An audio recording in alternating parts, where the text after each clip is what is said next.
aqui hoje com as alunas do terceiro ano, Mariana Nassif e Amanda Liz. Primeira pergunta. Quais os tipos de violência que o estudante pode sofrer na escola? O estudante pode sofrer vários tipos de violência, tais como bullying, agressão física, agressão verbal, agressão moral e dentre outras, que essas são as que a gente vê mais na escola. 2. Trote é exclusão, não interação, diz o professor da USP. Você considera que o trote é um tipo de violência contra o estudante? Acho, porque o trote geralmente faz quem já está na faculdade há mais tempo para quem está chegando, né? Então eles usam alguns adjetivos para quem está chegando, que eu acho que é um tipo de violência. 3. Você já presenciou algum tipo de violência contra o estudante? Não. Que mensagem você deixaria aos nossos telespectadores? A mensagem que eu deixaria para os alunos, professores, é que não cometer esse tipo de violência, porque um dia poderá acontecer com nós e não é legal, né? Não, a gente não tem que fazer o que a gente não gostaria que fizesse com a gente. Isso aí.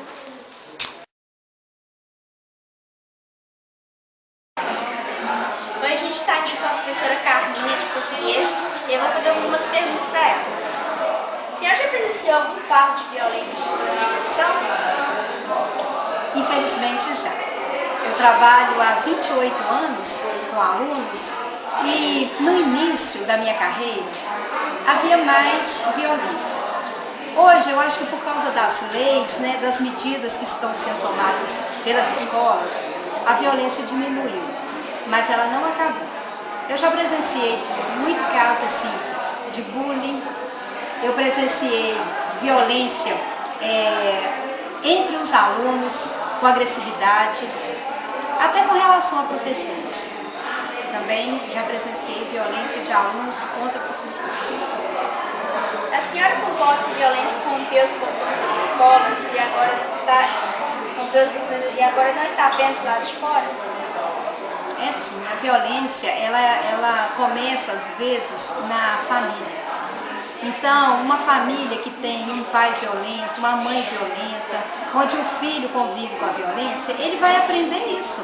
Então, quando ele vier para a escola, ele vai também colocar esse aprendizado, né, da violência no meio onde ele está, que é o meio da educação.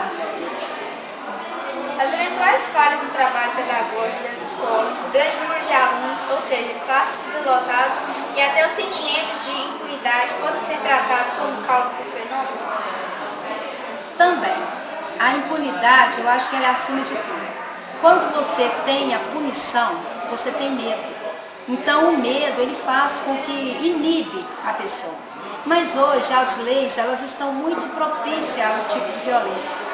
Porque a gente vê tanto caso sem solução, acontece o crime, acontece a violência e a providência que deveria ser tomada, ela não acontece, né? Existe, né, no nosso país muitos tipos de leis, só que faltam serem cumpridas. A violência interfere no aprendizado? De que maneira?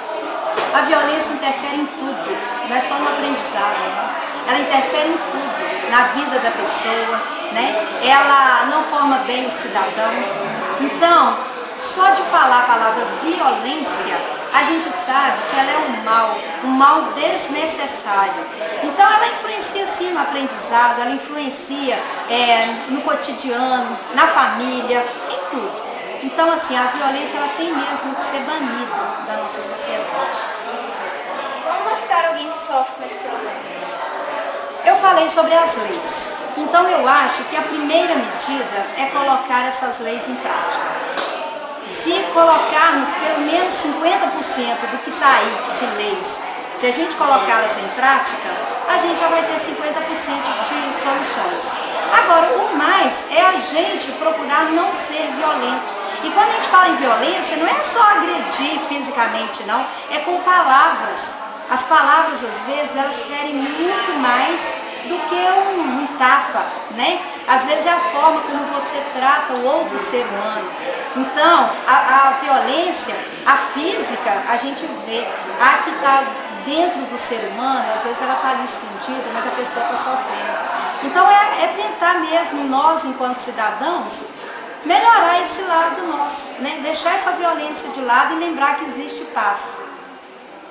Última pergunta. Na minha pergunta, que mensagem a senhora deixaria aos nossos telespectadores? Então, essa mensagem, né, durante a minha fala, é sobre isso mesmo. Vamos pensar mais nos nossos atos, né? Vamos pensar nas consequências dos nossos atos. A gente pensando, né, antes de agir, a gente pensando antes de falar, vai diminuir muito a violência, né? E colocar Deus acima de tudo em nossa vida, porque Ele é só amor, Ele é só paz. Obrigada.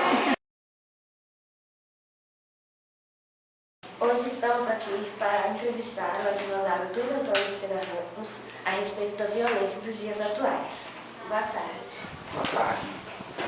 Hoje, quais são as maiores dificuldades ou obstáculos para a aplicação da lei às pessoas que cometem algum ato de violência? Bem, boa tarde, Helena. Boa tarde a todos. A grande verdade é o seguinte, que a violência em nosso país, ela tem uma característica, não que a lei seja responsável por cessar a violência. Porém, o que acontece? A violência é reflexo das condições sociais. Então, como nós não temos programas sociais de base, isso reflete justamente com o jovem marginalizado, o adolescente, a criança. E, né, como violência gera violência, né, isso torna difícil de ser controlado pelo Estado. Então, quando nós falamos aí da aplicação da lei, nós podemos citar como principal entrave nessa aplicação a existência de quê? Da morosidade da justiça. Porque um ato violento é praticado hoje e a resposta para a sociedade é demorada, dando uma sensação de impunidade. O senhor já presenciou algum ato de violência em sua profissão? Não, nunca presenciei, apesar de tomar conhecimento de vários atos de violência, mas nunca presenciei. A subprocuradora-geral da República afirmou que mesmo depois da criação da Lei Maria da Penha, não houve diminuição da violência contra a mulher. Em sua opinião, por que não houve essa diminuição? Tá. Em primeiro lugar, o Brasil ele tem a fama, ele tem a mania de que para cada fato social, para tudo aquilo que aflige a sociedade, ele tem a mania, né, tem o hábito de criar uma lei para justificar ou para impedir. Né? Então o que acontece? Muitas vezes essa lei acaba não tendo efetividade. O que é isso? Você cria uma lei para atingir determinado fim, porém o problema não é da lei, porque o problema existe, como eu já disse, é um problema social. E, face a essa condição, o Congresso, através da Câmara, dos Deputados e do Senado, eles começam a editar leis sobre a justificativa de que, eu tendo uma lei mais severa, eu vou ter uma diminuição na criminalidade, quando, na verdade, isso comprova efetivamente o contrário, tá? Porque você ainda não era nem nascida, né, quando, né, houve um assassinato da filha da atriz Glória Pérez e toda a sociedade fez uma manifestação para criar a Lei dos Crimes Hediondos. Então, o que é a Lei dos Crimes Hediondos? A pessoa que cometeu um crime em determinada condição vai ter um cumprimento de pena mais severo, sob a alegação de que isso vai diminuir a criminalidade. Qual o resultado dessa lei? Os índices de criminalidade depois dessa lei aumentaram. Então, muitas vezes o Congresso cria uma lei para trazer uma satisfação para o público. Agora, com relação à diminuição a respeito da Lei Maria da Penha,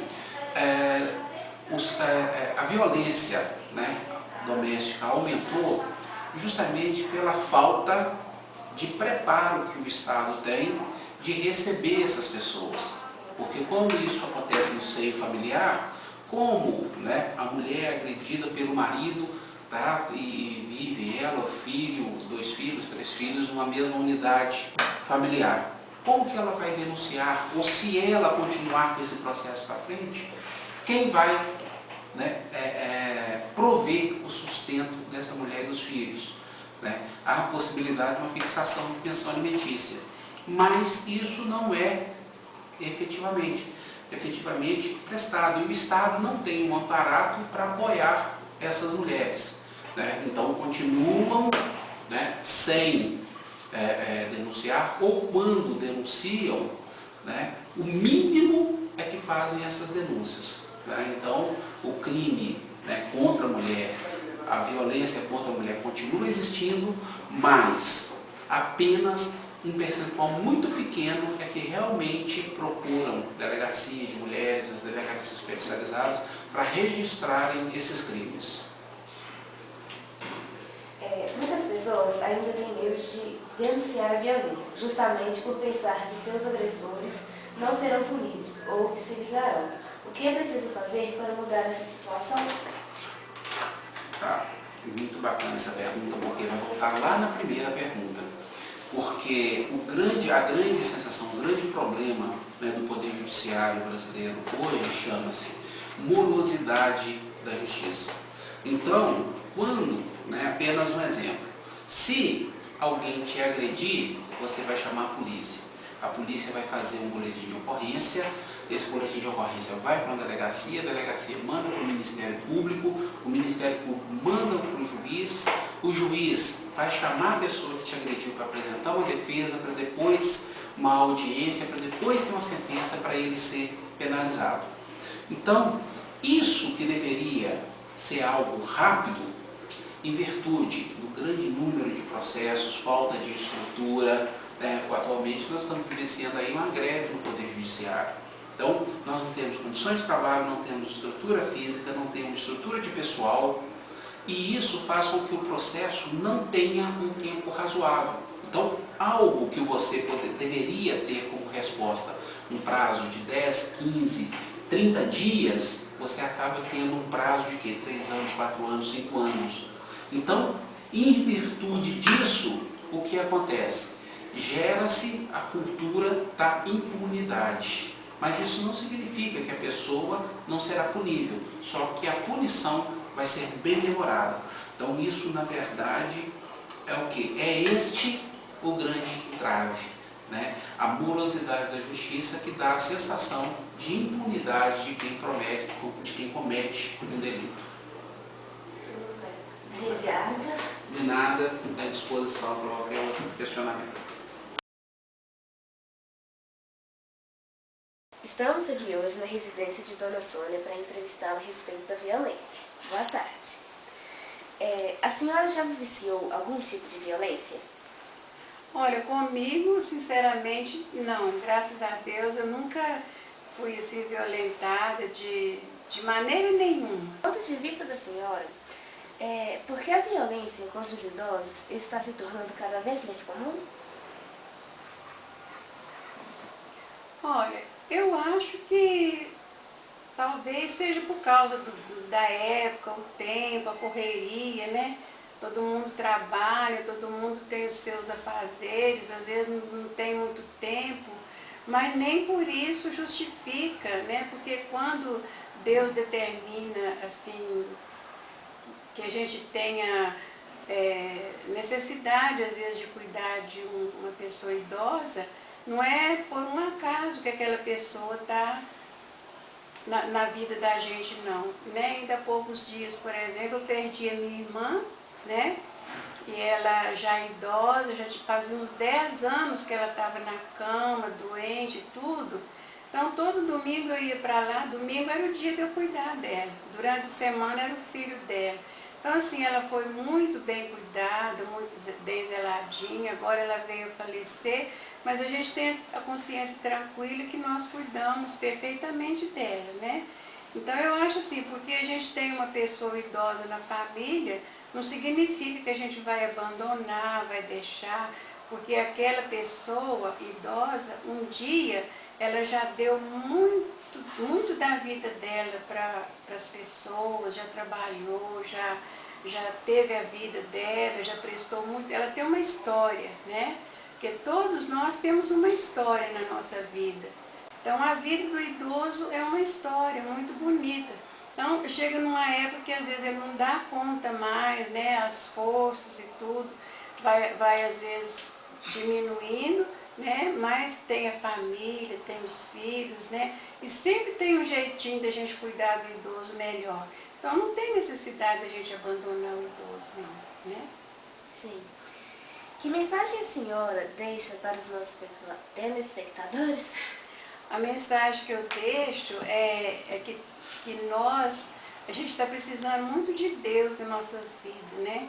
Porque quando a gente tem Deus no nosso coração, quando a gente observa os ensinamentos de nosso Senhor Jesus Cristo, porque Jesus veio ao mundo, não foi por vaidade, não foi por nada, não. Ele veio ao mundo para ensinar para nós a viver, né? Porque a nossa vida aqui é um caminho para a nossa vida eterna. Então, se nós não procurar viver uma vida tranquila, de acordo com os ensinamentos de Deus, com certeza nós estamos destruindo a nossa vida eterna, né? Porque a nossa vida eterna, o nosso céu começa aqui na terra, né? A caminhada nossa aqui para o céu. Então, se eu, por exemplo, deixo de obedecer os ensinamentos de Deus, eu já estou anulando o caminho que me leva para Deus. Então, na hora que eu passar dessa vida para outra, eu vou chegar lá no céu, eu vou ser julgada. E o que eu fiz aqui na terra para ganhar a salvação? Nada, né? Então, o que a gente precisa fazer é seguir os ensinamentos de Deus, e a gente vai ser feliz. Muito obrigada.